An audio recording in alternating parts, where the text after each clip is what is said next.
My wife said, "My friends think you're not impressive enough for me. I should aim higher." I replied, "Then go ahead." That same day, I canceled the trips, the ring, the birthday venue, everything quietly. 2 weeks later, at 4 a.m., her closest friend called me crying. "Please pick up. Something happened at the birthday party, and it's about you." If you've ever heard the person you love reduce you to a footnote in someone else's conversation, you know the sound your heart makes when it stops believing in its own worth. It was a Tuesday. I remember because Tuesdays were our night. The one evening we both carved out of our schedules to cook together, to sit across from each other at the small dining table in our apartment to pretend we were still the people who'd fallen in love 4 years ago. The kitchen smelled like garlic and rosemary. I'd spent an hour on the chicken getting the skin crispy the way she liked it, the way her mother used to make it before she passed. The table was set, 2 wine glasses, cloth napkins I'd ironed that morning before work. Candles because she'd once told me candlelight made her feel like we were in a movie. She walked in at 7:30, phone pressed to her ear, laughing at something I couldn't hear. Her heels clicked against the hardwood floor. Designer heels, the ones I'd bought her for her promotion 6 months ago. She barely glanced at the table as she passed it. Still talking, still laughing. I stood there with the serving spoon in my hand, watching her disappear into the bedroom, her voice carrying through the apartment like music I was no longer invited to hear. "I know, right?" That's what I said. "He's sweet, but the butt hung in the air like smoke." I set the spoon down carefully. My hands were steady. That surprised me. I'd expected them to shake, to betray the way my chest was tightening, the way my throat was closing around words I didn't know how to say. But they were steady, calm, like they already knew something I didn't. She came back 10 minutes later, phone finally silent, tucked into the back pocket of her jeans. She smiled at me, the smile she used when she was about to ask for something or when she was trying to smooth over a rough edge she'd created. "Sorry about that," she said, sliding into her chair. "Manda was having a crisis. You know how she gets." I nodded, poured her wine, served her plate first, the way I always did.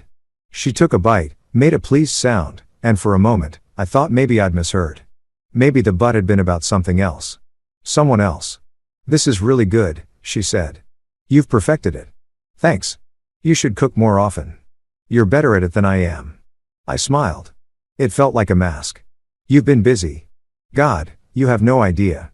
She took a long sip of wine, leaned back in her chair. "Work has been insane, and planning this birthday thing is taking over my life. I swear Amanda and the girls have opinions about everything. The venue, the theme, the guest list. It's exhausting. Her birthday 3 weeks away. I'd been planning it for months. A surprise trip to the coast. The boutique hotel she'd bookmarked on Instagram. The dinner reservation at the restaurant where we'd had our first date. I bought the ring 2 months ago.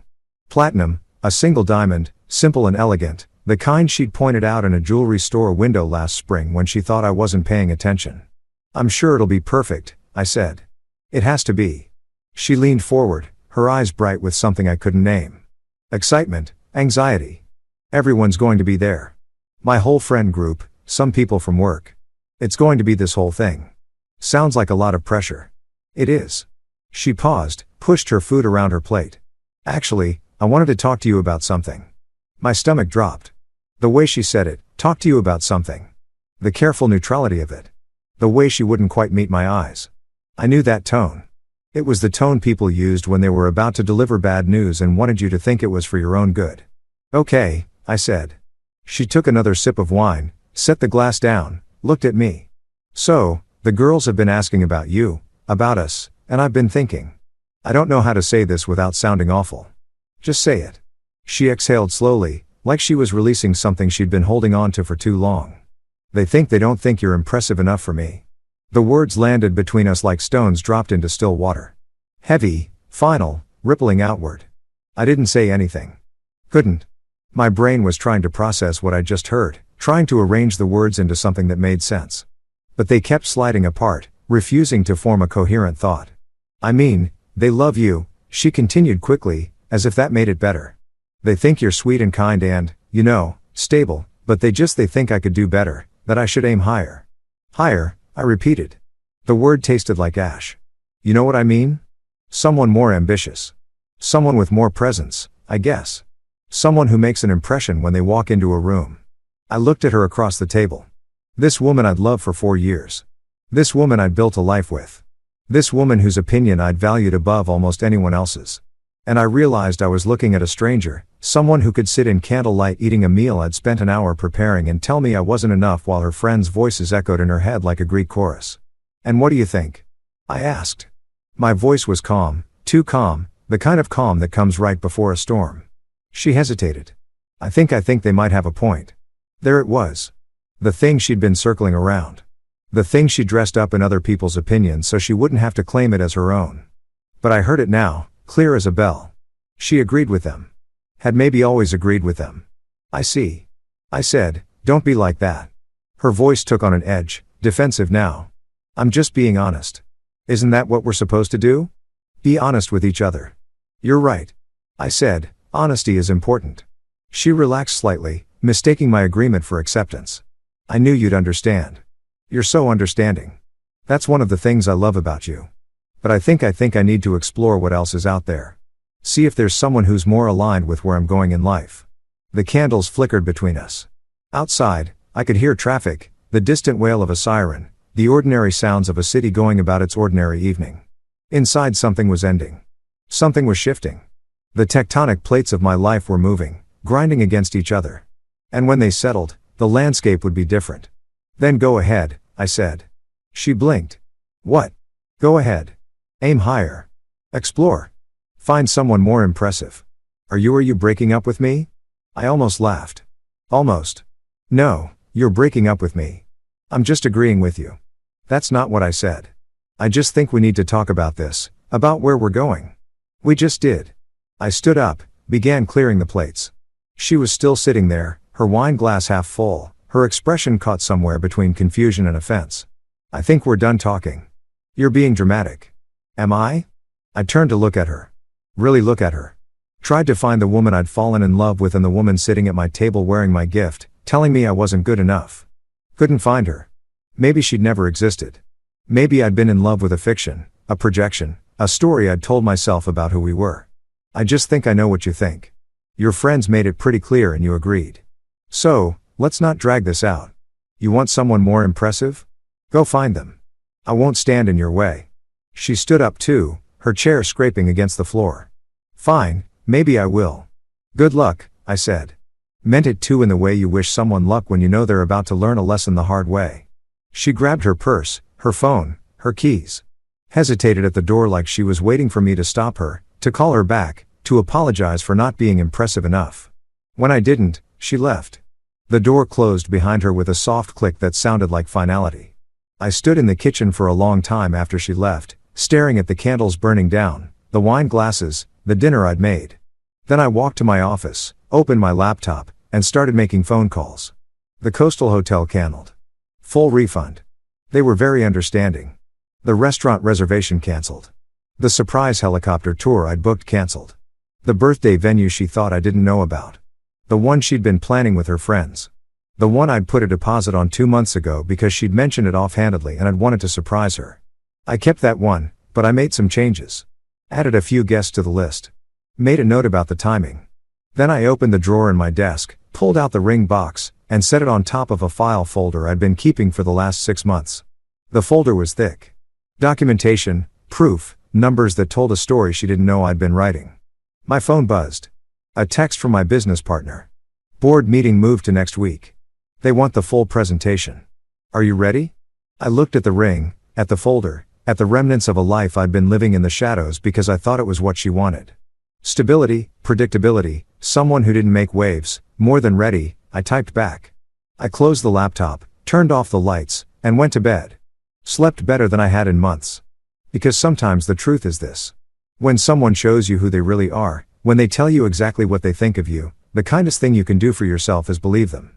And then quietly, methodically, without drama or declaration, you build the life they said you weren't capable of living. 2 weeks. That's how long it took for everything to change. For the carefully constructed narrative she'd built about us, about me, about who was impressive and who wasn't to come crashing down. 2 weeks until her friend called me at 4 a.m. crying. 2 weeks until the truth saw out the eye, elegant, data-backed, undeniable finally came to light. But that night, standing in my apartment with the candles burning down to nothing. I didn't know any of that yet. I just knew that something had ended. And something else, something quieter and more powerful had begun. The morning after she left, I woke up to silence, not the comfortable silence of shared space. The kind where you can hear someone breathing in the next room, and it feels like home. This was different, empty. The apartment felt larger somehow, like the walls had expanded overnight to fill the void she'd created. I lay there for a moment, staring at the ceiling, waiting for the grief to hit, for the regret, for that crushing weight of loss that's supposed to follow when someone you love walks away. It never came. Instead, what I felt was clarity, sharp, clean, like I'd been living in fog for years, and someone had finally turned on a light. I got out of bed, made coffee, and opened my laptop. There was work to do. If you've ever had to untangle yourself from someone else's life, you know it's not dramatic.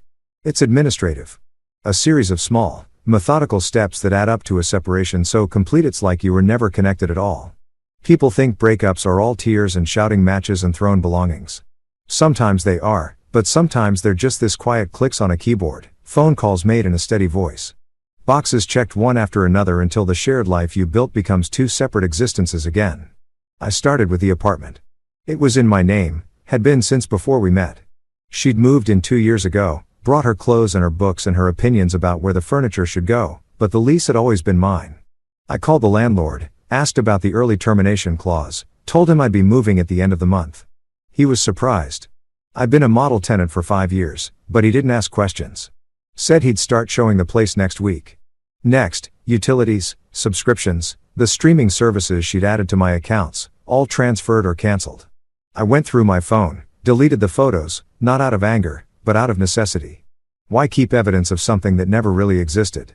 The woman in those photos, smiling at holiday dinners, laughing on beach vacations, kissing me at midnight on New Year's Eve, she wasn't real. She was a performance. A version of herself she'd shown me while keeping the real her. The one who listened to her friends' assessments of my worth and agreed, hidden just beneath the surface. My phone buzzed. A text from her. Can we talk? I stared at it for a long moment, imagined the conversation. Her wanting to explain, to contextualize, to tell me I'd misunderstood or overreacted. Her asking if we could work through this now that she'd had time to think. Her expecting me to be there waiting, ready to be convinced that I was enough after all. I deleted the message, blocked the number. Then I called my lawyer. Mark, I said when he picked up, I need to move some things around. Can you meet today? Of course. 11 work for you? Perfect. Mark Chen had been my attorney for 3 years since I'd started the company. He was expensive, precise, and discreet. 3 qualities I valued highly, especially now. His office was in one of those glass towers downtown, the kind with marble floors and receptionists who looked like they'd stepped out of a fashion magazine. I'd always met him there after work. Never during business hours. Never when she might ask questions about where I was going. Because here's the thing about the life I'd been living. She knew one version of it. The version I showed her. Steady job, middle management, comfortable salary, predictable, safe, unimpressive. What she didn't know was that 2 years ago, my friend David and I had started a software company. A small thing at first, just the two of us working nights and weekends building a platform for data analytics that we thought might be useful to mid-sized businesses. We'd bootstrapped it, kept our day jobs, treated it like a side project that might amount to something or might fizzle out like most startups do. Then 6 months ago, it stopped being a side project. A Fortune 500 company had reached out. They wanted to license our software, wanted to integrate it into their entire operation, wanted to talk about an acquisition. The numbers they mentioned made my head spin. We'd taken the licensing deal, kept the company independent, and suddenly our side project was generating revenue in the 7 figures. I'd wanted to tell her, had planned to tell her actually, as part of the birthday surprise, imagined her face when I explained that the middle management job was cover that I'd been building something real, that the modest lifestyle we led was a choice, not a limitation. Imagine proposing to her with the ring and the truth that we could have whatever life she wanted, go wherever she dreamed of going, build whatever future she could imagine. But that conversation required trust, required believing that the person you were revealing yourself to would meet that vulnerability with grace. And somewhere along the way, without me quite noticing when it happened, I'd stopped trusting her with the parts of me that mattered. Mark was waiting when I arrived, a coffee already prepared the way I liked it. He shook my hand, gestured to the chair across from his desk. The office had floor-to-ceiling windows overlooking the city. And from this height, everything looked small, manageable. So, he said, settling into his chair. What's going on? I need to separate my assets, move some things into different accounts, make sure everything's protected. He raised an eyebrow. Personal matter. Relationship ended. I'm sorry to hear that. Common law situation. No, we never got that far. I pulled out a folder, different from the one at home, but equally important. But I need to make sure there's no financial entanglement. No paper trail that connects us. Was she aware of the company? No. He nodded slowly, understanding without me having to explain. Then this should be straightforward. I'll draw up the documentation. Move your personal assets into a separate trust. Your share of the company is already protected under the LLC structure, but we can add another layer if you want. I want. We spent the next hour going through details, account numbers, property, investments I'd made over the years that had appreciated significantly.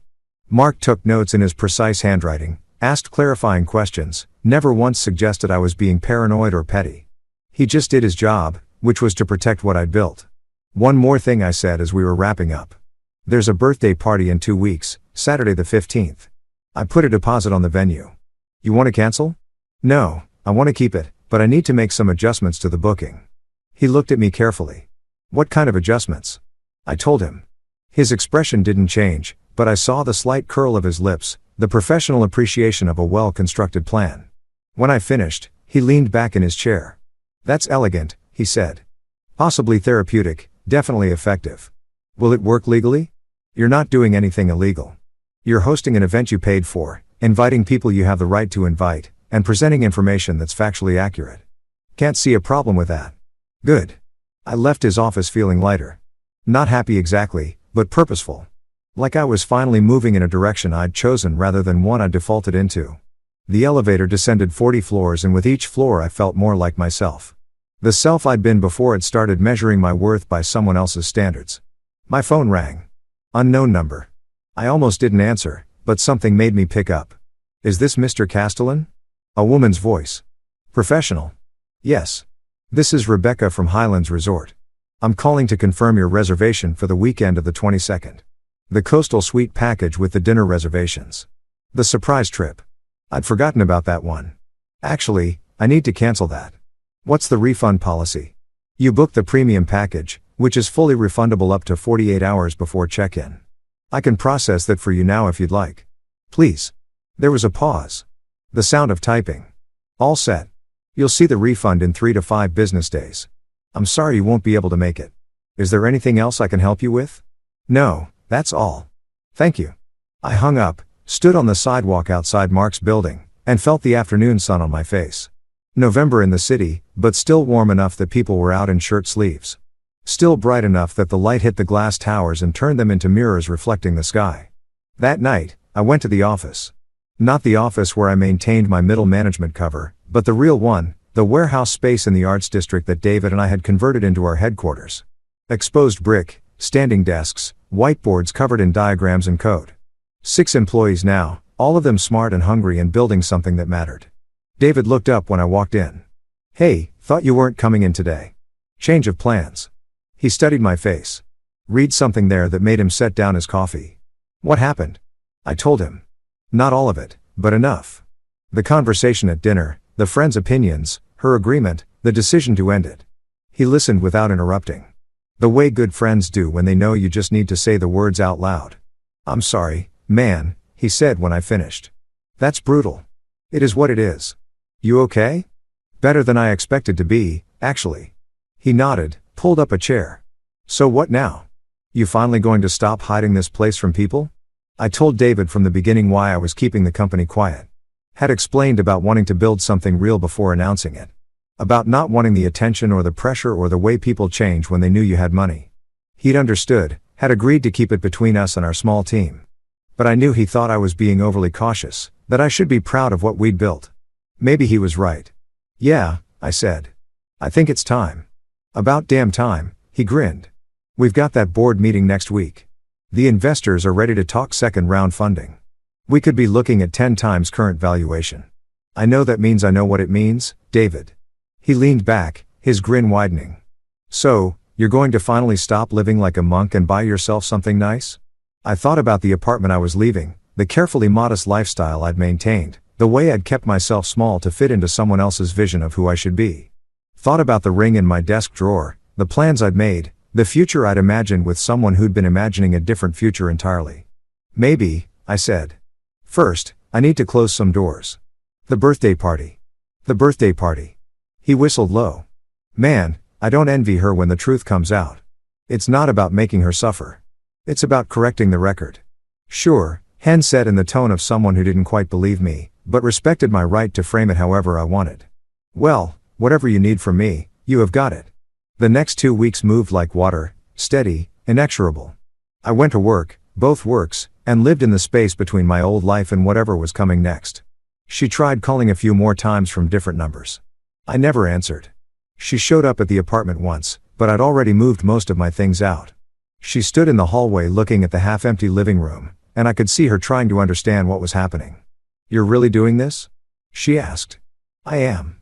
Over one conversation, one disagreement. It wasn't a disagreement. It was a revelation. She shook her head, her eyes bright with something that looked like tears, but might have been anger. You're being childish, throwing away 4 years because your feelings got hurt. I could have argued, could have explained that it wasn't about hurt feelings. It was about fundamental incompatibility, about the realization that the person I loved didn't actually exist. But what would be the point? She'd already decided who I was, what I was worth. Nothing I said would change that. Goodbye, I said instead and closed the door. The night before her birthday party, I couldn't sleep.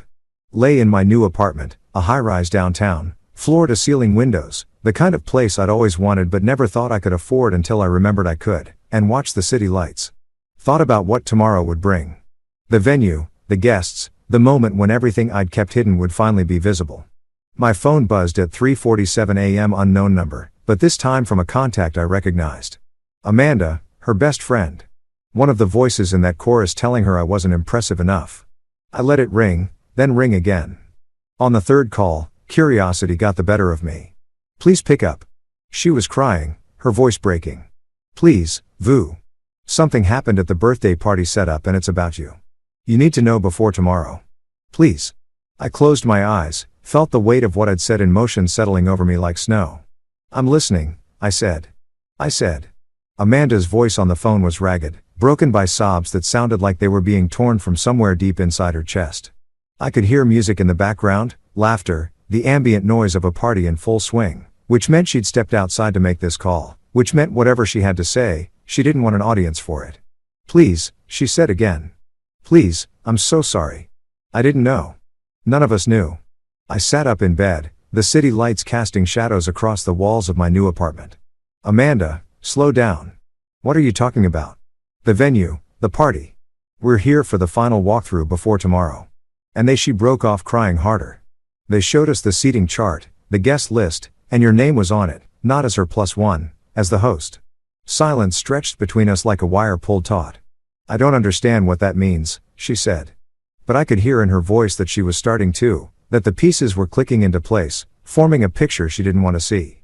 She told us she was hosting, that she'd planned everything, but the venue manager kept thanking you, kept saying how generous it was, what you were doing, and then she showed us the invoice. I closed my eyes. Here it was. The moment when the careful architecture I'd built started to become visible. What did the invoice say? Everything. Her voice was barely a whisper now.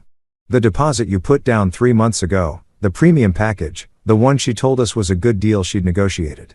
The bar service, the catering, the DJ, it's all in your name. You paid for everything. I did. But she said Amanda stopped, started again. She told us she was funding this herself, that she'd been saving, that it was her party, her money, her event. She let us think you weren't even invited. I wasn't, I said. She uninvited me 2 weeks ago when she decided I wasn't impressive enough. The sound Amanda made was somewhere between a gasp and a sob. Oh God. Oh God. That conversation. We were at dinner. We were talking about guys, about relationships, and I said, I know what you said. She told me. I didn't mean it like that. I swear we were being stupid, talking trash the way friends do. I didn't think she'd actually take it seriously, agree with you, use it as a reason to end a 4-year relationship. My voice was calm, but I could feel something cold and hard forming in my chest. Not anger exactly, something more like resignation. She did all of those things, Amanda. So, whatever you're calling to apologize for whatever guilt you're feeling, you should probably feel it. She was fully crying now. Those deep shuddering sobs that hurt to listen to. I'm so sorry. We were wrong. We were so wrong. And now the venue manager is asking about tomorrow. About whether you're still planning to attend. And I don't know what to tell her. I don't know what to tell anyone. I stood up, walked to the window. 43 floors below, the city was alive with movement, cars streaming down streets, lights flickering in windows, people living their lives with no idea that mine was about to fundamentally change. I thought about the venue, the party, the carefully orchestrated reveal I'd planned. Thought about walking away from it, letting her have her birthday, her celebration, her version of events where I was the forgettable ex who wasn't impressive enough. But that would be a lie. And I was done living inside other people's lives. Tell her I'll be there, I said. And Amanda, tell the others, too. Tell all of her friends who think they know who I am. Tell them to pay attention tomorrow because they're about to learn something important about assumptions. What are you going to do? I'm going to give a toast, I said, and hung up. The morning of her birthday dawned clear and cold. One of those November days where the sky is so blue it almost hurts to look at. I stood in front of my closet, the walk-in closet in the master bedroom of my new apartment, the one that was bigger than the entire bedroom in the old place, and considered what you wear to the funeral of a relationship. I chose a suit. Not the cheap one I'd worn to work functions when I was pretending to be someone I wasn't. The Armani charcoal gray, perfectly tailored, the kind of suit that announced you belonged in rooms where decisions were made and money changed hands. A white shirt, a tie the color of smoke, shoes that cost more than most people's rent. I looked at myself in the mirror and barely recognized the man looking back. Not because I looked different, though I did somehow. Sharper and more solid than I remembered being, but because I felt different, like I'd been living as a ghost of myself and had only now remembered I had a body, a presence, a weight in the world. My phone buzzed. David, you sure about this? Yes, I typed back. Want backup? I considered it. David knew the whole story, had offered multiple times to come with me, to stand beside me when I walked into that venue and detonated the truth. But this wasn't his fight. This was mine. Personal, intimate, the kind of reckoning that has to happen alone. I'm good, but, thanks. Call me after. I want to hear everything. I pocketed my phone, picked up the folder from my desk, the thick one, the one I'd been assembling for months, and headed out. The venue was in the Arts District, a converted warehouse with exposed brick and Edison lights, the kind of place that looked industrial and romantic at the same time. She'd always wanted to have an event there or had shown me pictures on her phone, had talked about how perfect it would be for a wedding or a milestone birthday. I booked it 6 months ago, back when I thought we'd be celebrating together. Back when I thought the milestone would be ours, not just hers. I arrived early before any of the guests.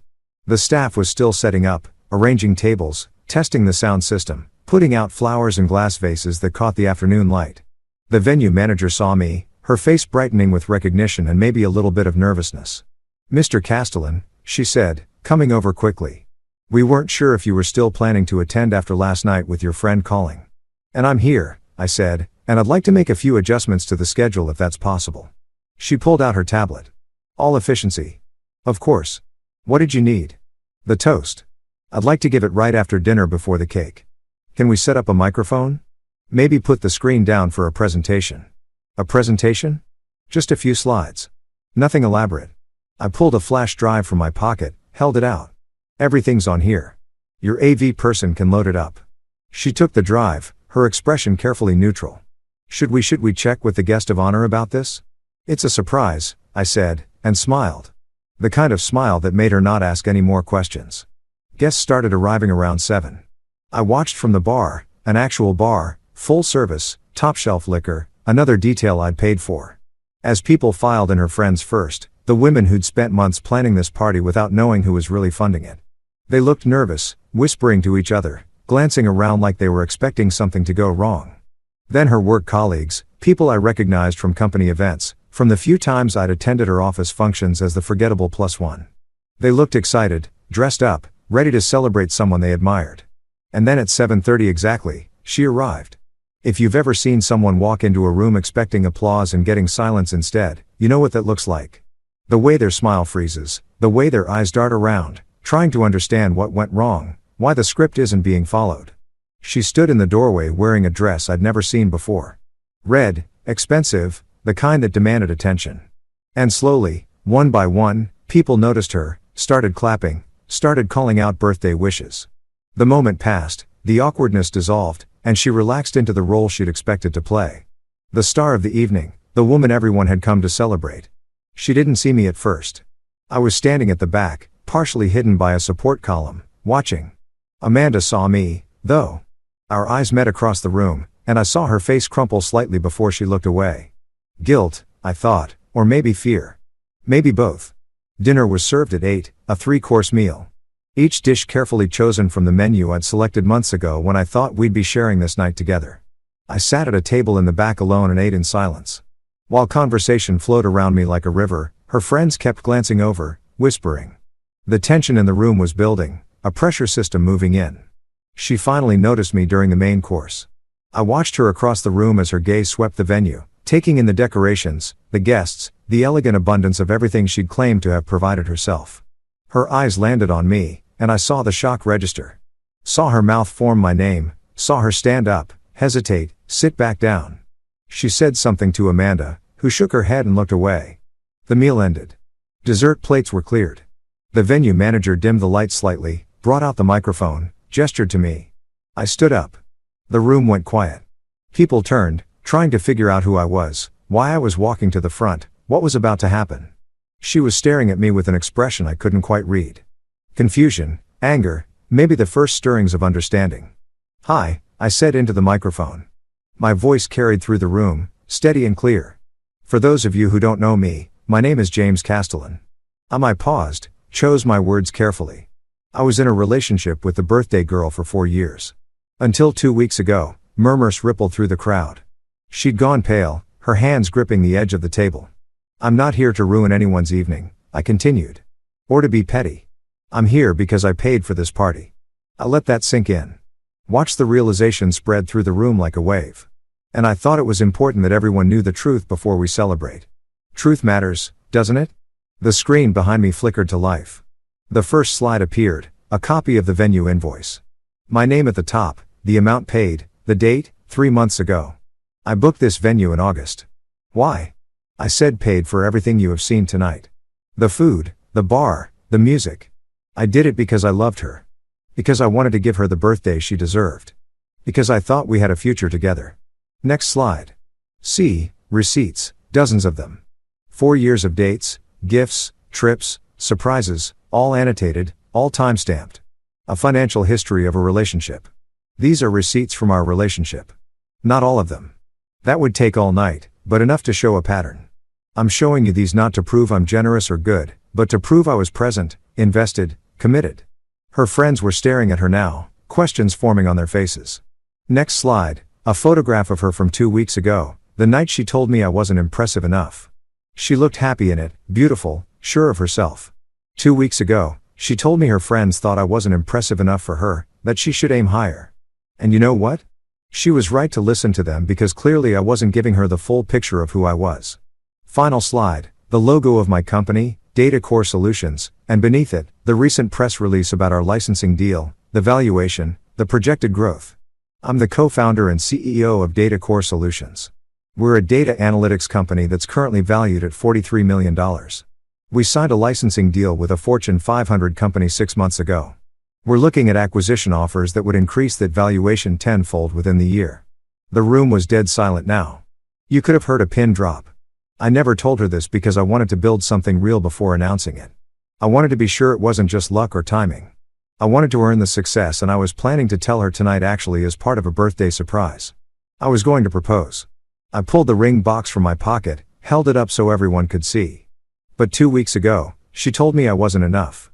So instead of a proposal, you get a presentation. Instead of a celebration of our future, you get the truth about our past. And the truth is this. I was impressive the whole time. I just didn't need to announce it to feel valuable. I set the microphone down, pocketed the ring, and walked toward the door. Behind me, chaos erupted. Voices rising, chairs scraping, someone crying. But I didn't look back. Amanda caught me in the parking lot, breathless from running. "Wait," she said. "Please, just wait." I turned. She looked wrecked, mascara smeared, her face blotchy from crying. "I'm sorry," she said. "For all of it. For what I said, for not knowing. For it's done," I said quietly. "What happens now is up to her and all of you. She's devastated in there." "Good," I said. "Maybe now she knows what it feels like." I got in my car and drove away, leaving the party, the venue, the life I'd built with someone who'd never really seen me. And as I drove through the city streets with the night closing in around me, I felt something I hadn't felt in years. Free. I drove for an hour with no destination in mind, just movement. The city lights blurring past my windows like stars and fast forward. My phone was buzzing constantly in the cup holder, texts, calls, notifications piling up so fast the screen never went dark. I ignored all of it. Let the messages accumulate. Let the chaos I'd created spin itself out without me there to witness it. If you've ever detonated the truth in a room full of people living uncomfortable lies, you know the aftermath isn't immediate. It's not like in movies where everything explodes at once and then resolves in a single dramatic conversation. Real life is messier, slower. The truth spreads like cracks in ice. One fracture leading to another. The whole surface suddenly unstable and dangerous to walk on. I ended up at the waterfront, parked in an empty lot overlooking the harbor. The water was black and smooth, reflecting the lights from the bridges, the buildings, the planes descending toward the airport. I sat there with the engine off, the heater slowly fading, and let the cold seep in. My phone buzzed again. I finally looked at it. 47 missed calls, 62 text messages, 3 voicemails. I scrolled through the notifications. Amanda multiple times. Her other friends, Jessica, Lauren, Kim, women I'd met at dinners and parties. Women who'd smiled at me while probably thinking exactly what Amanda had said out loud. Not impressive enough. My business partner, David, checking in on her. 23 messages from her, each one more desperate than the last. I didn't read them. Not yet. Instead, I opened the voicemail from a number I didn't recognize. Mr. Castellan, this is Patricia Moreno from the venue. I wanted to let you know that the party, well, it ended early. After you left, there was quite a bit of discussion and the guests of honor decided to leave. Several of the guests left with her. The rest stayed for about another hour, but the energy had shifted. I just wanted to check in, make sure you're okay. What you did tonight was well, it was something. Call me if you need anything. I saved the message, moved to the next one. James, it's David. Dude, I don't know what happened tonight, but my phone is blowing up with LinkedIn requests from people who were apparently at some party. They're looking at our company page, asking questions. Whatever you did, it's making waves. Call me when you can. The third voicemail was from Amanda again, recorded an hour after the first call. I know you probably don't want to hear from me. Her voice was tired. But I need you to know what happened after you left. She tried to God. She tried to explain it away. Said you were exaggerating, that the company wasn't really yours, that you were just trying to make her look bad. But then Jessica pulled up the press release on her phone, the article from Forbes about emerging tech companies. Your picture was right there, CEO and co-founder, and the valuation you mentioned, it's conservative. The article says you could be looking at $100 million in the next 2 years. A pause, the sound of wind like she was outside. Everyone just stared at her and she kept trying to explain, kept saying she didn't know that you'd hidden it from her. But Lauren asked why you would hide success from someone you loved unless you didn't trust them. And then Kim asked if she'd ever or actually asked about your work, about your life, or if she just assumed she knew everything worth knowing. And she couldn't answer. She just couldn't answer. Another pause longer this time. She's been calling me all night crying, saying she made a mistake, that she didn't understand. But James, I don't think she's crying because she hurt you. I think she's crying because she got caught underestimating you. And those are very different things. The message ended. I sat there in the dark car watching my breath fog the windows and thought about the difference between regret and remorse. Regret is about yourself, the consequences you're facing, the opportunities you've lost. Remorse is about the other person, the pain you've caused, the damage you've done. She was regretting, not showing remorse. I finally opened her messages. Read them in order. Watch the progression from confusion to anger to panic to something that looked like grief but might just have been self-pity. What the hell was that? You humiliated me in front of everyone. You had no right. How could you do this? Please call me. We need to talk. I didn't know. You never told me. Why did you hide everything from me? This isn't fair. Everyone is looking at me like I'm a monster. I made a mistake. I'm sorry. Please, James. Please. I love you. I didn't mean what I said. We can fix this. Please don't throw away 4 years over a misunderstanding. Call me, please. I'm begging you. I read them twice, looking for the moment where she took responsibility. Looking for the place where she acknowledged that her friends' opinions had mattered more to her than our relationship, that she'd valued surface impressiveness over substance. That she'd ended things because I didn't meet some arbitrary standard of worth that had nothing to do with who I actually was. That moment never came. Every message was about her feelings, her embarrassment, her pain. Not once did she ask how I felt. Not once did she acknowledge that she'd hurt me. I deleted the messages. All of them. Watched them disappear one by one until my phone showed nothing but the time and the background image. A photograph I'd taken of the harbor on a winter morning before I'd met her, before I'd tried to reshape myself into someone I thought she could love. Then I called David. Finally, he said when he picked up, "Man, oh, I've been waiting." What happened? I told him everything. The toast, the slides, the ring, the walk out. He listened without interrupting, and when I finished, he let out a long low whistle. That's brutal, man. Elegant but brutal. She told me I wasn't impressive enough and you showed her exactly how wrong she was. I get it. I do. But what now? Because from where I'm sitting, you just became very, very visible. People are going to have questions. Let them ask, you sure? You've spent 2 years hiding, keeping the company quiet, maintaining that whole middle management cover. Now everyone knows. Her friends, her colleagues, and if they know, pretty soon everyone else will too. He was right. I detonated more than just my relationship tonight. I'd ended my anonymity, my ability to move through the world without people knowing who I was or what I was worth. By tomorrow, the story would spread. The guy who paid for his ex-girlfriend's birthday party just to expose her at it. The secret millionaire who pretended to be ordinary. The revenge served cold and data-backed. I'm sure I said I'm done hiding. All right, then. Welcome to the show, partner. Board meeting is still on for Monday. You ready to step into the CEO role publicly? More than ready? Good, because I have a feeling we're about to get a lot more attention than we were planning for. We talked for another 20 minutes. Business stuff, strategies, plans for the next quarter, normal things, grounding things. When we hung up, I felt steadier, clear, like I'd passed through something and emerged on the other side, changed, but intact. I drove home to my new home, the high-rise apartment with the view of the city, and finally allowed myself to feel it. Not anger, not satisfaction, just a deep bone-level exhaustion. The kind that comes from carrying something heavy for so long. You don't realize how much it weighs until you finally set it down. I slept for 12 hours, dreamless, deep. When I woke up, it was Sunday afternoon and my phone had 127 new notifications. The story had spread.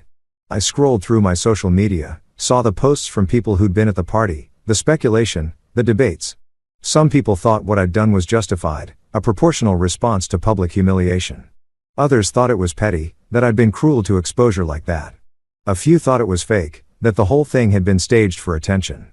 But underneath all the opinions and hot takes, there was a current of something else. Admiration maybe, or recognition. The sense that I'd done something a lot of people wish they could do proved wrong everyone who'd ever underestimated them. My inbox was flooded.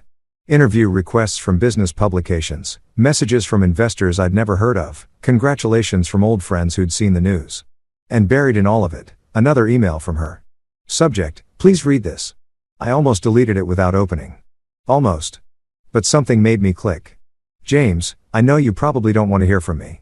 I know I don't deserve your time or your forgiveness, but I need you to understand that I never meant to hurt you.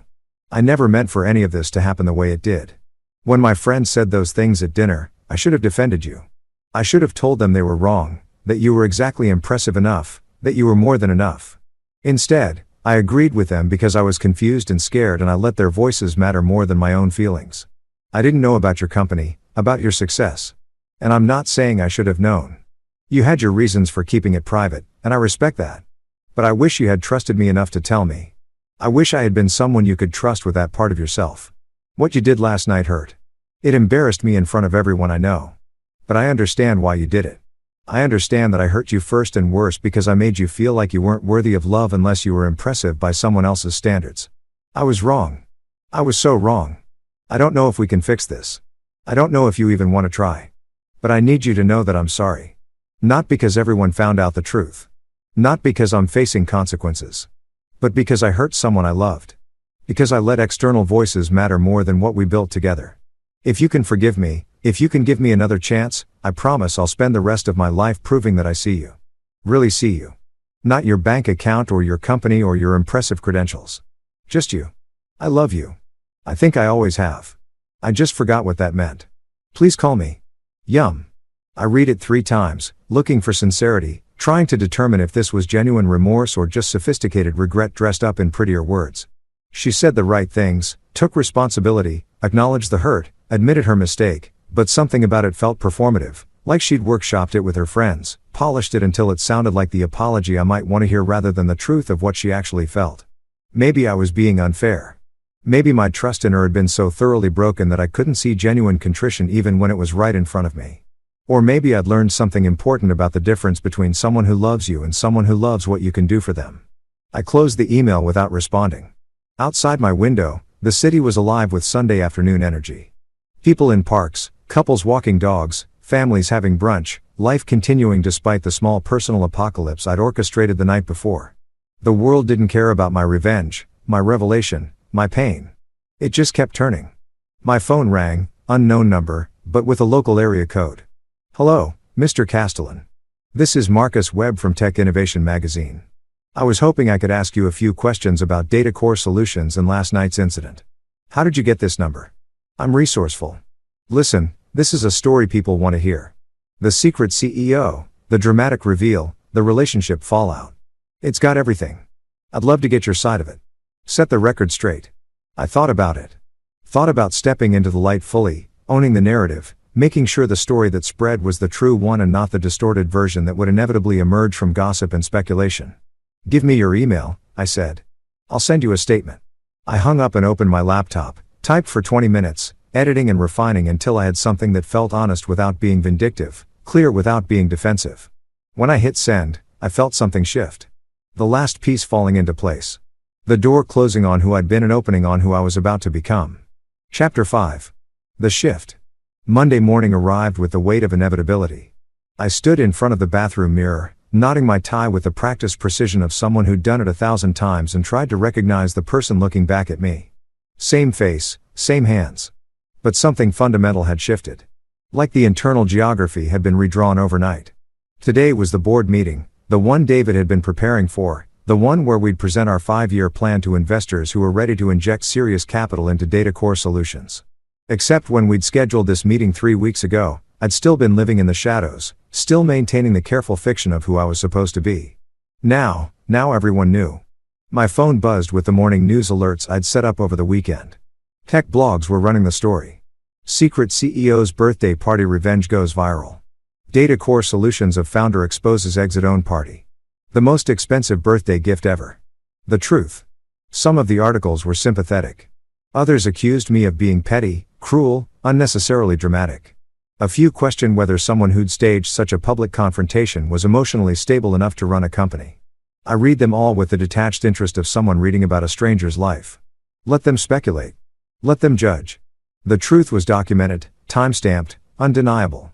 I grabbed my briefcase, actual leather, expensive, the kind of accessory I'd never let myself buy when I was pretending to be ordinary, and headed out. The Data Core offices looked different somehow, though nothing had physically changed. Same exposed brick, same open floor plan, same whiteboards covered in code and diagrams. But the energy was different. Electric. When I walked in, conversation stopped. People looked up from their desks, and I saw something in their expressions I'd never seen before.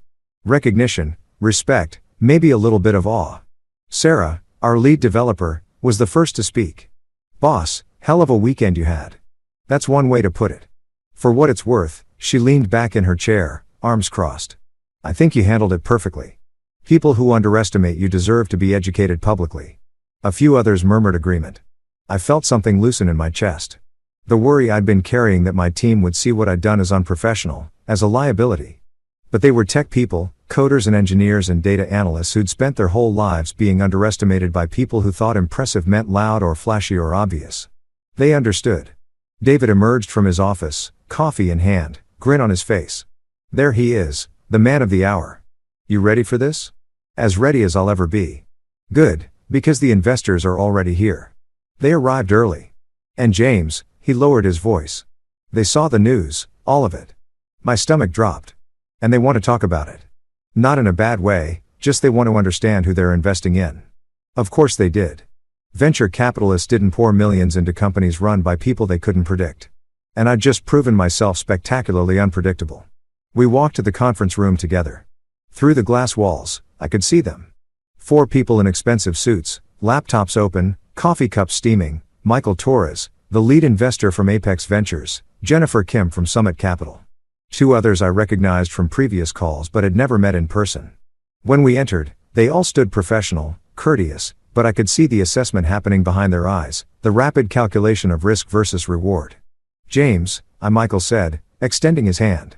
"Good to finally meet you in person. Hell of a way to go public." I shook his hand firmly. "Not how I planned it, but here we are. Let's sit." Jennifer gestured to the table. "We have a lot to discuss." The next hour was brutal. Not in an aggressive way. No one raised their voice or made accusations, but in the relentless precision of their questions. They wanted to know everything. Why I'd kept the company secret. Why I'd maintained a double life. What my relationship status was now and whether it would affect my judgment, whether the publicity was a one-time event or a pattern of behavior. I answered honestly, explained that I'd wanted to build something real before announcing it, that I'd needed to know success wasn't luck before claiming it as identity. Told them about the relationship ending, about the decision to reveal the truth rather than let lies compound. Acknowledged that the publicity wasn't ideal, but that I stood by every choice I'd made. "Here's my concern," Michael said, leaning forward. "You've just put yourself in the spotlight. That means Data Core is in the spotlight. We're about to invest a significant amount of capital, and we need to know that you can handle the attention without it becoming a distraction." "I can handle it." "Can you?" Jennifer's voice was sharp, but not unkind. "Because from where I'm sitting, you just blew up your personal life in a very public way. That takes an emotional toll. How do we know you'll be focused on scaling this company and not on managing fallout?" I met her eyes, held her gaze. "Because the fallout is already managed.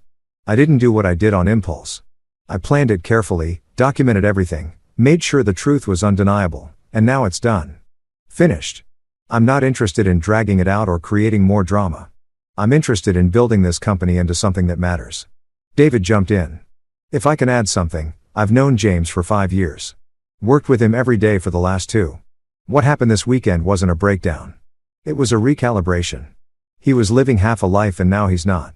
And honestly, I think that makes him a better CEO, not a worse one." The room went quiet.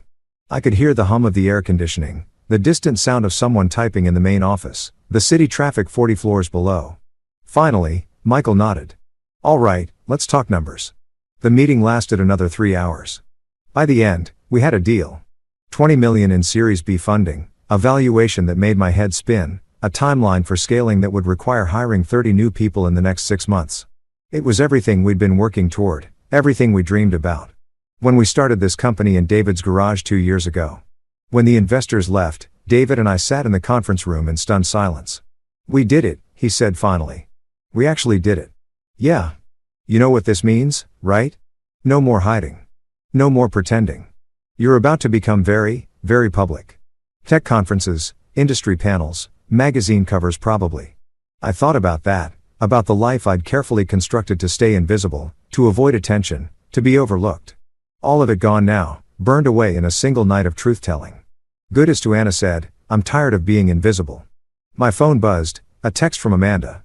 "Can we meet? I need to talk to you about something. It's important." I stared at the message for a long moment.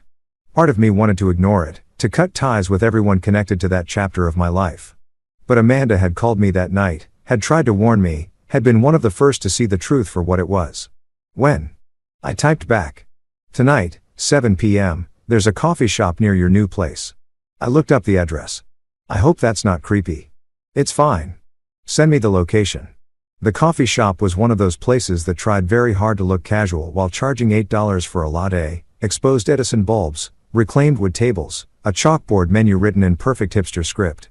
I arrived 10 minutes early, ordered a black coffee, and sat in the back corner where I could see the door. Amanda arrived exactly on time, looking nervous. She dressed down, jeans, a sweater, minimal makeup, like she was trying to be as non-threatening as possible.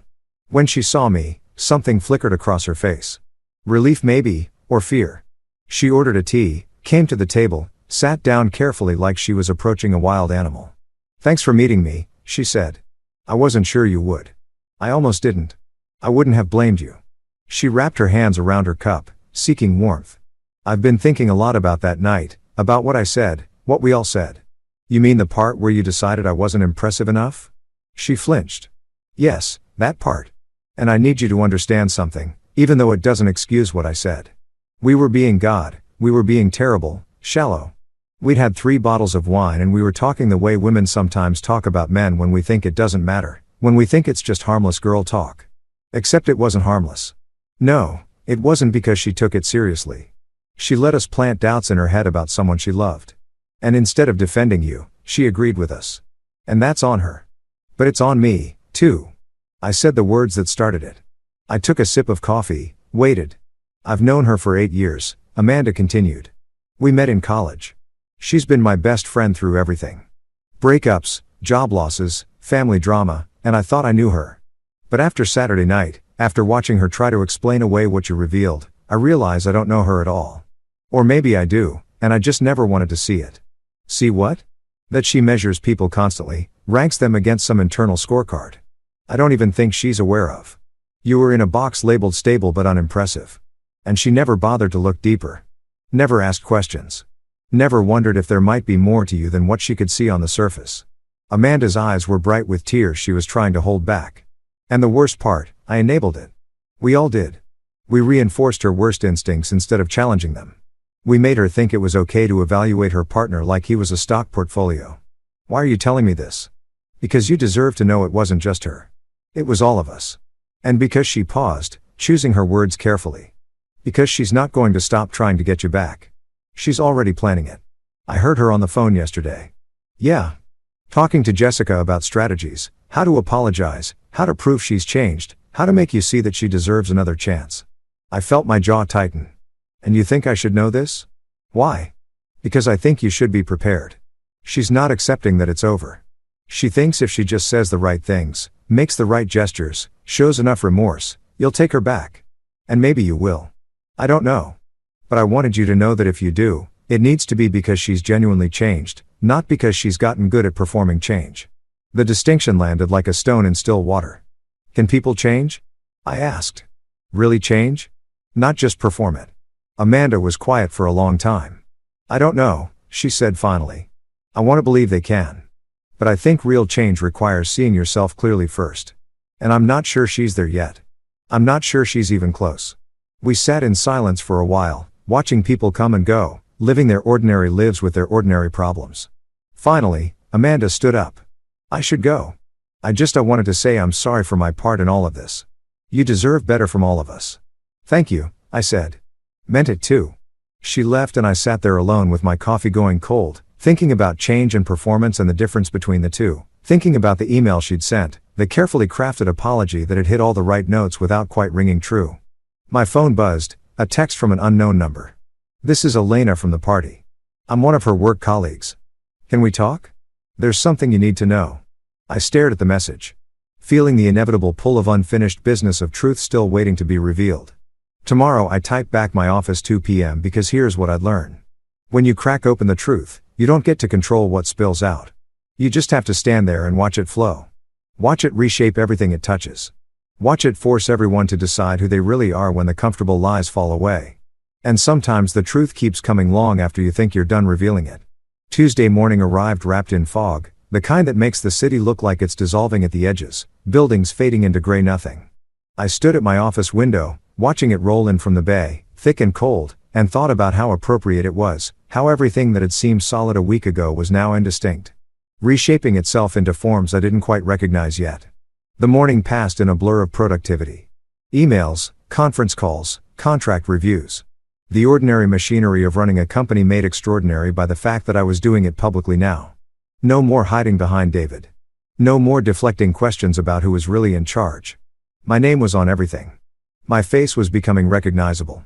Yesterday, someone had recognized me in the elevator. Asked if I was that guy from the birthday party thing. I'd nodded, waited for judgment, gotten a fist bump instead. If you've ever gone from invisible to visible overnight, you know how disorienting it is. Like you've been walking around in a costume your whole life and suddenly someone ripped it off and you're standing there exposed and you can't remember what you're supposed to do with your hands. At 1:45, reception called up.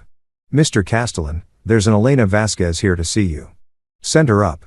I tidied my desk, straightened papers that didn't need straightening, and waited. Through the glass walls of my office, I watched her emerge from the elevator. Mid-30s, professional, but not corporate. Blazer over jeans, good boots, the kind of put together that suggested competence without trying too hard. She looked around the office space with evident curiosity, taking in the exposed brick, the standing desks, the energy of a place where things were being built. I met her at the door. "Elena, thanks for coming. Thanks for seeing me." Her handshake was firm, her eyes direct. "I wasn't sure you would after everything. Come in, sit." She settled into the chair across from my desk, declined the offer of coffee or water, and got straight to the point. "I work with your ex-girlfriend." "Ex-girlfriend, is that the right term?" "It'll do. We're in the same department, marketing and client relations. I've known her for about 3 years since she started. And I need to tell you something that I probably should have told you a long time ago, except I didn't know you existed." "Not really. Not as anything more than the boyfriend she occasionally mentioned." I leaned back in my chair, watched her carefully. She was nervous but determined. The way people get when they have decided to do the right thing even though it's uncomfortable. "Go ahead," I said. "She talks about you at work." "Talked, I guess, past tense now, but it was always diminishing little comments that seemed harmless on their own but added up over time. My boyfriend's not really ambitious. He's sweet, but kind of boring. He has a good job, but nothing special. She made you sound like an accessory, like something she was settling for until something better came along." The words landed with the dull ache of confirmation. Not surprising exactly, but painful to hear, stated so plainly. "And none of us questioned it," Elena continued. "Because we believed her. She presented you as this perfectly nice but unimpressive guy and we all just accepted that narrative. When she'd talk about going on vacation, she'd say she paid for it. When she'd mention the nice apartment, she'd imply it was hers. She was always the one with money, with taste, with ambition. You were just there. Why are you telling me this?" Elena leaned forward, her expression intense. "Because at the party when you showed those receipts, those invoices, that press release, I realized she'd been lying. Not just to you, to all of us. She'd constructed this entire fiction about her life, and we'd all been living inside it without realizing it." She pulled out her phone, scrolled through something, turned it to face me. "This is from the company Slack from about 6 months ago." I read the message thread, her name at the top, responding to someone asking about weekend plans. "Taking my boyfriend to this new restaurant I found. He's not really a foodie, but I'm trying to expand his horizons. Sometimes I feel like I'm dating a child. Lol." Below it, responses from her colleagues, laughing emojis, sympathetic comments. "Girl, I've been there. Why do we do this to ourselves? You deserve someone on your level." "There are dozens of these," Elena said quietly. "Maybe hundreds years of little comments, little put-downs, painting you as someone who needed her to elevate him. And the thing is, we all believed it because she was so confident, so sure of herself. It never occurred to any of us that she might be lying or that she might not actually know who you were." I handed her phone back, felt something cold and hard settling in my chest. She was embarrassed by me. Yes, but not because of who you were. Because of who she'd decided you were without ever bothering to find out the truth. Elena stood up, walked to the window, looked out at the fog-wrapped city. "I'm telling you this because I've been where you are. Different circumstances, but the same fundamental betrayal. My ex-husband spent 5 years telling people I was difficult, demanding, impossible to please. Made me sound like a shrew who was never satisfied. And I believed him. Eventually, started seeing myself through his descriptions. It wasn't until after we divorced that I found out he'd been telling everyone I was the problem while he was cheating on me with 3 different women." She turned back to face me. "The point is, when someone controls the narrative about you, when they define you to everyone else, it's a form of violence. A quiet one, but violence nonetheless, and you deserve to know the full extent of it." "How bad was it?" "Bad enough that when you revealed the truth Saturday night, half the office was texting about it by midnight. Bad enough that yesterday when she came to work, people couldn't look at her the same way. Bad enough that I heard she met with HR this morning about a hostile work environment." I raised an eyebrow. "She's claiming harassment. She's claiming that people are treating her differently because of her personal life, that she's being judged unfairly, that what happened between you two is private and shouldn't affect her professionally." "And what did HR say?" Elena smiled grimly. "They said that lying about your financial situation and taking credit for things your partner paid for isn't a protected class. They also said that people are allowed to form their own opinions based on publicly available information. Basically, they told her that consequences aren't the same as persecution." I thought about that, about her sitting in an HR office trying to frame herself as the victim, trying to use the language of injustice to avoid accountability. It would have been laughable if it wasn't so predictable. Is she going to be fired? No. She's good at her job. Whatever else she is, she's competent professionally, but her reputation is damaged. People see her differently now. And in our industry, reputation matters. Elena gathered her things, preparing to leave. I should go. I just wanted you to know what we were all seeing from the outside. And to say that what you did Saturday, it wasn't petty. It wasn't cruel. It was necessary. Sometimes the only way to stop living in someone else's lie is to blow it up completely. I walked her to the elevator, shook her hand again. Thank you for coming, for telling me. You're welcome. And James, don't take her back. Whatever she says, however convincing she is, don't. Because people like that don't change. They just get better at hiding who they are. The elevator doors closed and I stood there watching the numbers descend, thinking about narratives and lies and the stories we tell about the people we're supposed to love. The rest of the day passed in mechanical motion. Meetings, decisions, the ordinary work of building something. But underneath it all, Elena's words kept echoing. Years of little comments, little put-downs, she'd been erasing me in public. While I'd been building a life I thought we were sharing. At 6, I left the office and drove to the gym. Not the cheap one I belonged to when I was maintaining my cover, but the expensive one with the good equipment and the saunas and the trainers who knew what they were doing. I ran 5 miles on the treadmill, pushed weights until my muscles burned, stood under the shower until the water ran cold. When I emerged, cleaned and exhausted, my phone showed 3 missed calls. All from her. I sat in the locker room, towel around my waist, and stared at the screen. Thought about calling back. Thought about finally having the conversation that would put this to rest. But what would be the point? What could she say that would change anything? Instead, I opened my email and compose a message.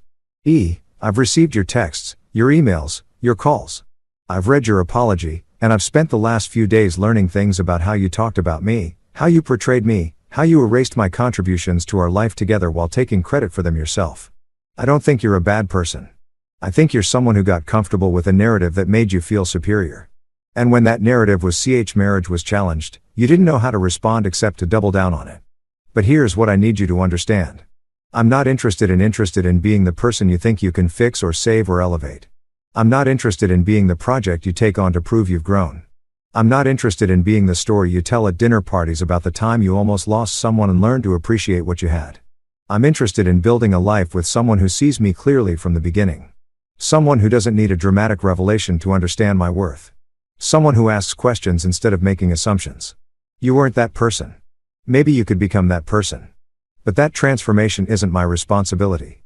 It's yours. I wish you well. I hope you learn from this. But I'm done. I read it 3 times. Checking for cruelty, for unnecessary wounds. Found none. It was clean, honest, final. I hit send. Driving home, I felt lighter. Not happy exactly, but unburdened, like I'd been carrying something for so long, I'd forgotten it was heavy. And now it was gone and I could breathe fully for the first time in years. My phone rang. David. Hey. I said, hey, yourself. You sound better. I feel better. Just sent the final email. The one that closes the door. Good. You deserve to move on. Speaking of which, I have news. Good news or bad news? Good news. Great news. Actually, Forbes wants to do a profile, full feature. The CEO who hid in plain sight. They want to interview you. Tour the office. Talk about the company's trajectory. This is huge, James. This is the kind of publicity that takes companies from successful to unstoppable. I pulled into my parking garage, sat in the car with the engine idling. When they want to start next week, writer and photographer, multiple sessions, they're talking about a cover story. A month ago, this would have terrified me. Would have sent me scrambling to decline, to stay hidden, to maintain the careful fiction of ordinariness. Now set it up, I said. I'm ready. Yeah. No more hiding. If I'm going to be visible, might as well be impossible to miss. David laughed. That's what I like to hear. Oh, and one more thing. We got 3 acquisition inquiries today. 3. Everyone wants to know if we're for sale. Are we? That's up to you, partner. But the numbers they're floating are insane. 9 figures with a commitment to keep us both on as executives. 9 figures. The kind of money that changes not just your life, but the lives of everyone you know. The kind of success that makes every sacrifice worthwhile. Let's hear them out, I said. But I'm not making any decisions until we see the full picture. Fair enough. All right, I'll let you go. Sounds like you've had a day. That's putting it mildly. I hung up and took the elevator to my floor, let myself into the apartment, stood at the window, looking out at the city lights piercing through the thinning fog. Somewhere out there, she was receiving my email, reading it, realizing that the door I'd opened Saturday night, the one that revealed who I really was, had closed just as firmly on who we could ever be together. And somewhere else, the future was arranging itself into shapes I couldn't quite see yet. Interviews, acquisition talks, a version of success I'd spent years building toward and never quite believing would arrive. The fog was lifting. The city was emerging, and I was standing in the middle of it all, fully visible at last, ready for whatever came next. The Forbes writer's name was Claire Martinez, and she had the kind of presence that made you understand why people told her their secrets. Not aggressive, not pushy, just deeply attentive in a way that made silence feel unbearable. She arrived at the office on Thursday morning with a photographer named Marcus. Both of them professional and prepared, ready to excavate the story I'd been living in the shadows for 2 years. If you've ever had to explain yourself to someone whose job is to find the cracks in your narrative, you know that peculiar vulnerability, the way every answer feels like it's being weighed and measured, filed away for later use. Claire settled into the chair across from my desk, recorder between us like a small black judge, and smiled. "So," she said, "let's start at the beginning. When did you know you were building something that mattered?" I thought about that. Really thought about it. Not the easy answer: the day we got our first client, the day the licensing deal closed, the day we saw our first 7-figure recorder. But the real moment, the one that mattered. 2 years ago, I said, David and I were working on the prototype in his garage. It was 2 o'clock in the morning. We'd been coding for 8 hours straight, and suddenly the algorithm worked. Just clicked into place. We ran the test data through it and it processed in seconds what would have taken a human analyst days to calculate. And I looked at David and he looked at me and we both knew this was real. "But you didn't tell anyone?" "No." Why not?" I leaned back, chose my words carefully. "Because I'd spent my whole life watching people change. When they found out you had money or success or potential, they started treating you differently, started seeing you as an opportunity instead of a person. I didn't want that. I wanted to build something authentic before the weight of expectation crushed it." Claire made a note. "And your girlfriend at the time, you didn't tell her either?" "No." "Well, she not. Can you help me understand that decision?" Most people would want to share that kind of excitement with their partner. This was the part everyone wanted to understand. The part that seemed from the outside like either profound distrust or cruel game playing. But the truth was more complicated than that. I was going to tell her. I said I had it planned. Actually, her birthday. I was going to propose and explain everything at once. Here's who I really am. Here's what we've built. Here's the life we can have together if you want it.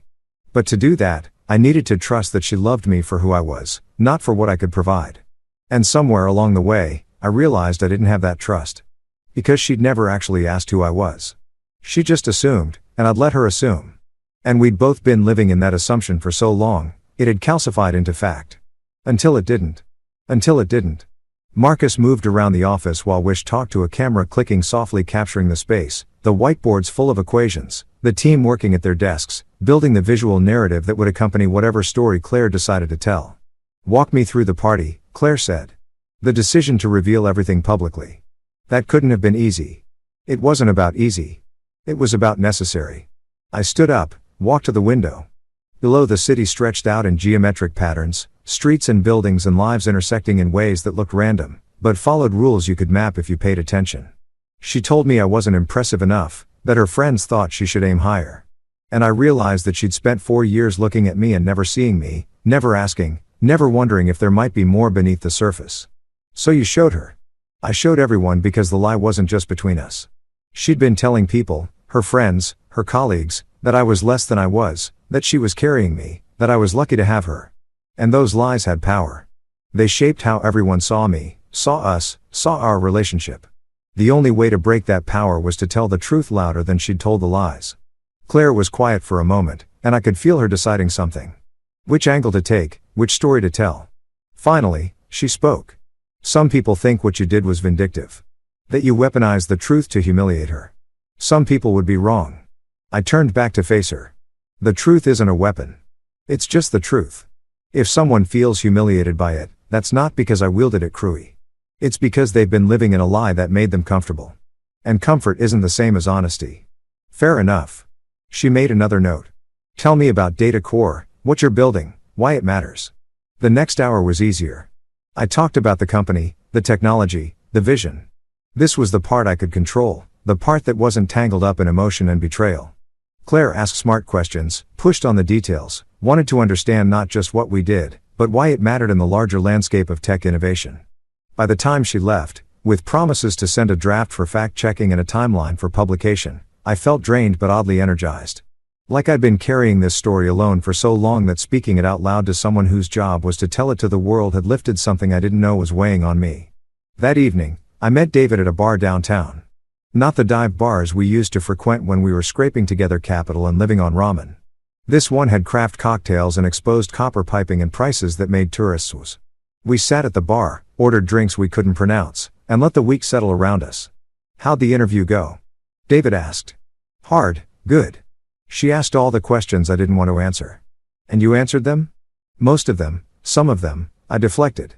But enough of them that she'll have a story. You ready for what happens when it publishes? I took a sip of my drink, something with bourbon and bitters and a sphere of ice that caught the light like a small planet. I don't think you can ever be ready for that kind of visibility, but I'm not hiding from it anymore. Good. David signaled the bartender for another round because I've been thinking about those acquisition offers and I think we should hear them all out. Really consider them. You want to sell? I want to win. And sometimes winning means knowing when you've built something big enough that it needs resources you don't have. We could keep grinding, keep growing organically, probably hit a 100 million valuation in 3 years. Or we could take one of these offers, get the resources to scale globally, and hit $1 billion in the same time frame. $1 billion. The word hung between us like something tangible, something you could reach out and touch. What would we do with that kind of money?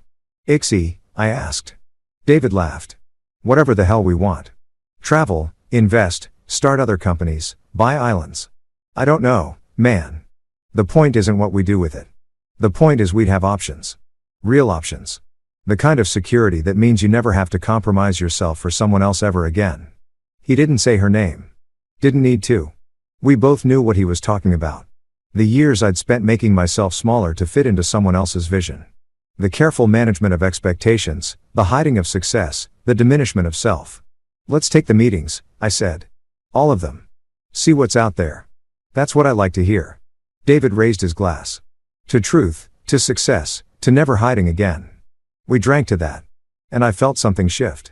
Not just in my circumstances, though those were changing rapidly, but in my understanding of what success actually meant. It wasn't the money, though the money was good. It wasn't the recognition, though that had its value. It was the freedom to be exactly who you were without apology or explanation. To take up the space you'd earned, to stop asking permission to exist at full volume. My phone buzzed, a text from an unknown number, but the message made my stomach drop. James, this is Rebecca. I'm Elena's manager. We need to talk. There's been a development with your ex-girlfriend's employment situation. Can you call me? I showed David the message. He read it, his expression darkening. What do you think happened? Nothing good. I stepped outside to make the call. The night air was cold, sharp, carrying the smell of rain that hadn't fallen yet. Rebecca answered on the second ring. Mr. Castellan, thank you for calling back. What happened? She sighed and I could hear the exhaustion in it. Your ex-girlfriend Pan filed a formal complaint against several employees, including Elena, claiming they've created a hostile work environment.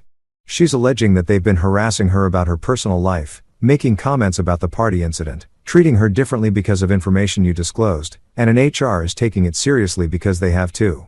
But during the investigation, some things came to light that I think you should know about.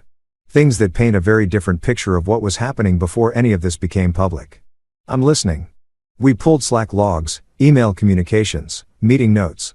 Your ex-girlfriend has been taking credit for work that wasn't hers for at least 18 months, presenting other people's ideas as her own in client meetings, making herself look good by diminishing her teammates. And when people tried to call her on it, she'd frame it as them being jealous or unsupportive. I closed my eyes, felt the cold concrete wall against my back. Of course she'd been doing at work what she'd been doing in our relationship, constructing a narrative where she was the star and everyone else was supporting cast. What happens now? Honestly, we're probably going to let her go. Not because of the party thing. That's personal. And we don't police people's personal lives, but because the pattern of behavior we uncovered violates our values around collaboration and integrity. We're still doing due diligence, but it's not looking good for her. I didn't want this, I said. I didn't want her to lose her job. I know Elena told me you're not vindictive, but Mr. Castellan, you didn't do this. She did. She built a house of cards and you just happened to be the breeze that knocked it over. The collapse was inevitable. You just accelerated the timeline. We talked for a few more minutes and she promised to keep me updated. When I hung up, I stood there in the cold for a long time trying to figure out how I felt. Not satisfied exactly, not happy that her life was falling apart, but not guilty either because Rebecca was right. I hadn't built the lie. I just stopped living inside it. When I went back inside, David took one look at my face and ordered us both another drink. That bad? She's probably going to get fired for the same things she was doing to me. Taking credit, diminishing others, building herself up by tearing other people down. Karma's I guess. So, I took the drink, held it without drinking. I keep waiting to feel something. Satisfaction or vindication or even guilt, but I just feel tired like I've been running a marathon and I can finally all stop. Then stop. Let it be over. She's facing consequences for her actions. That's not your responsibility. Your responsibility is to build the life you want. Everything else is just noise. He was right. I knew he was right. But knowing and feeling are different things. And I was still caught somewhere between the two. My phone buzzed again. This time a message from Claire. Got some fact-checking questions. Also found some interesting public records about business filings. Want to give me a quote about your projected growth? This story is getting bigger than I thought. I type back, send the questions. I'll answer tonight because that's what moving forward looked like. Not forgetting what happened, but refusing to let it define what happened next. Not pretending the past didn't matter, but not letting it hold me hostage either.